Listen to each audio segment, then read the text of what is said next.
Go. Go. You can go if you need to. Don't mind. But you don't have to go. That's up to you.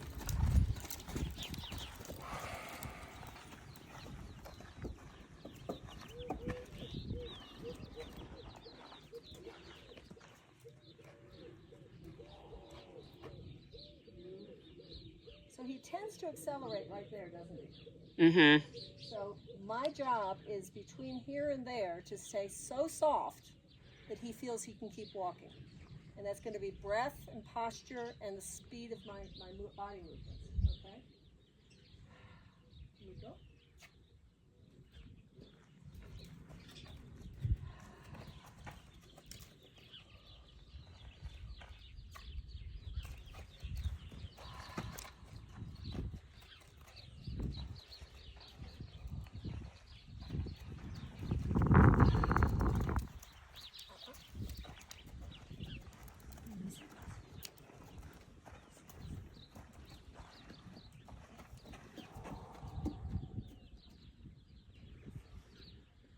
Stop right there.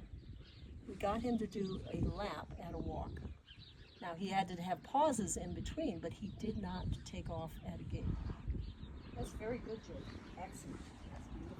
Well done. Good boy. Yes, you were. So does that give you some ideas?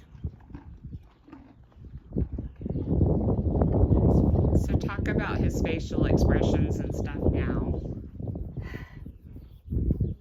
The thing you have to be paying attention to is whether when you ask for him to do something, you are amping him up to such a point that he starts to get tense and anxious, because if he does, he can't really think. So you're paying attention to, like right now, can you see that his head is slightly averted from me and he's got some little wrinkles going on around his eyes? And his eyes are a little bit, you can see the anxiety in there, can't you? Mm-hmm. So my job is to drop my head and drop his head so that he feels safe. And he needs, because when a horse's head is lower, they end up getting more relaxed, because that's what their head's down when they're grazing, right? Right. And what I want is, before I ask him to do anything, for that anxiety to have disappeared. And it's almost gone now. Yeah, he says I still have to back up from you. It's probably because my hat's got this long rim. You're okay. You're fine.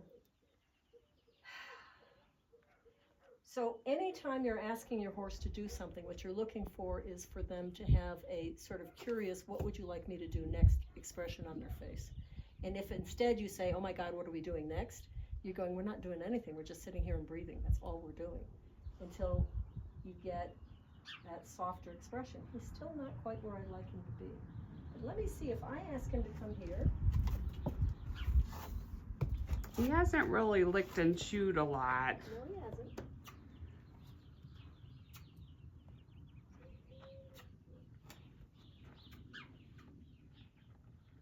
He says, no, don't think I can do that.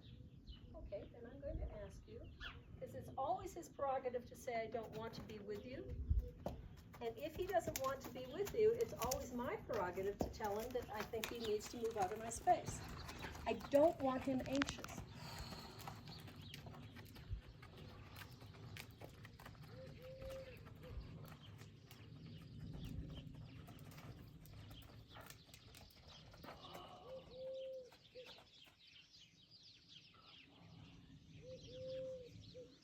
So I was really exaggerating that softness through that space, wasn't I?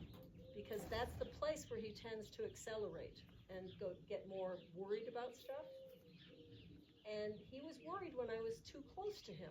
His eyes stayed anxious when I was within that 2 or 3 feet. Because the game we were playing before was go come, right? And so we'd pet him, and then what would we do? We'd send him away. And so we're changing the games here. Now, that's a much better lick and chew. He needed me to be 10 feet away from him for him to be able to start to relax with me. His eyes are nice and soft now. He looks far, far more relaxed than I got when I was over in that other section. Good job, Jake. Really nice.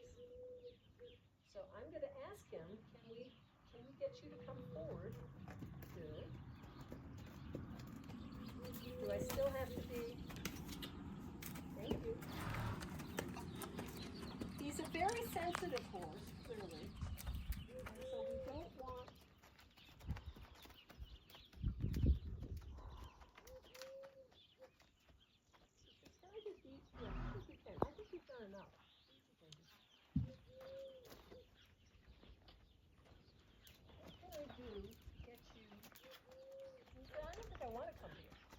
enough.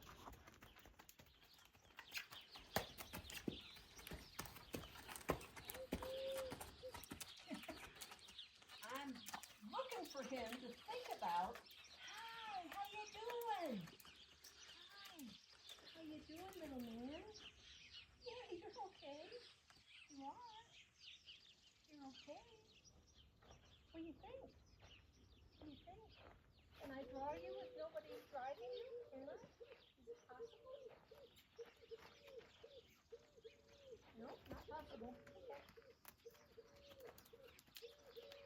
And that's on me, not on him. Okay? He said what he's telling me right there is quite clearly, if no one's driving me from them, I don't feel safe coming to you. That's what he's saying. And the only one who can change that is me. Because he's entitled to his emotions. Hi.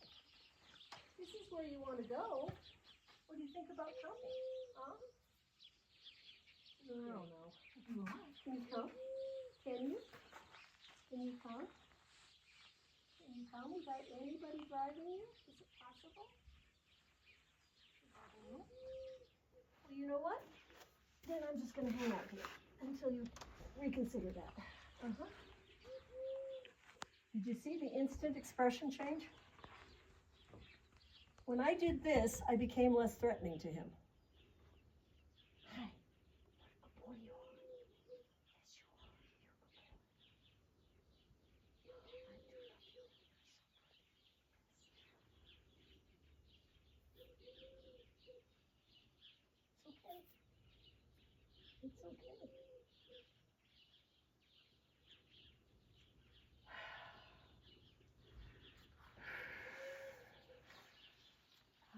Can I come say hello? Okay. Don't want me to say hello. Can I come say hello? Okay. You don't want me to say hello. Can I come say hello? Yeah. Okay.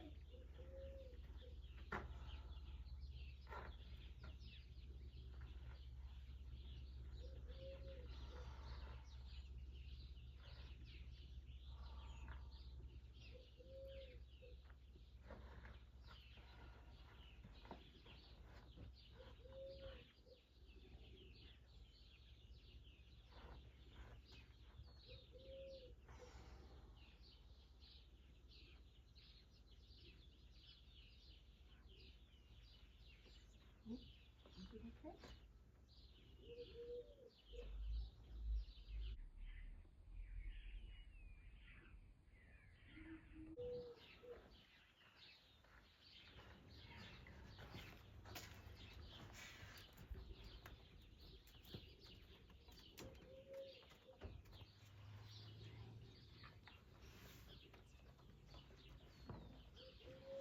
So it took that for him to feel safe to come to me without somebody driving him.